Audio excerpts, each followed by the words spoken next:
اس لیے فرمایا ومن اعرض عن ذکری فإن له معیشۃ ضنکا،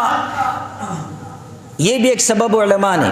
فرمایا جب اللہ کے ذکر سے اعراض ہوتا ہے، ذکر سے مراد یہاں پر قرآن و سنت، ذکر سے مراد اللہ کی اطاعت، ذکر سے مراد نبی کی اطاعت، مفسرین نے ذکر کی،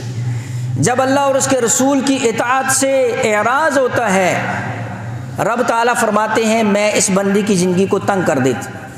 مفسرین نے سوال لکھا، سوال ہوگا ہم تو دیکھتے ہیں کہ یہ کفار تو بڑے عیش و آرام کے اندر ہیں،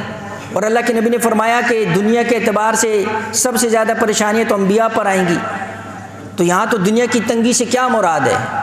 تو تین توجیہات علماء نے ذکر کی۔ پہلی توجیہ فرمایا اللہ ان کی زندگیوں کو تنگ کر دیتا ہے، ایک معنی اس کا یہ ہے اللہ ان کی زندگیوں سے جو ہے فرمایا کہ سکون کو ختم کر دیتے، سب کچھ ہوگا سکون نہیں ہوگا،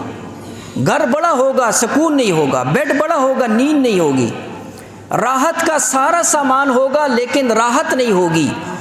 یہ معنی ہے معیشۃ ضنکا کا۔ اور دوسرا معنی جو علماء نے ذکر کیا فرمایا ان کی جو زندگی ہوگی وہ گناہوں والی زندگی ہوگی، معیشۃ ضنکا، اللہ ان کی زندگی کو تنگ کر دے گا، مطلب ان کی زندگی گناہوں والی ہوگی، نیکیوں کی طرف نہیں جائیں گی۔ اور تیسرا معنی جو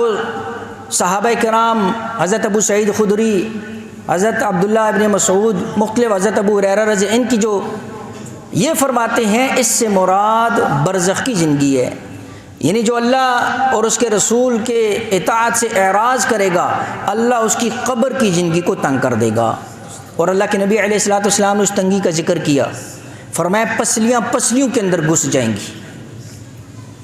اور اللہ کے نبی علیہ الصلوۃ والسلام نے ایمان والوں کی بھی خبر کا ذکر کیا، فرمایا جنت سے کھڑکیاں کھل جائیں گی، 70 ہاتھ اللہ جو ہے نا جی قبر کو کشادہ کر دے گا۔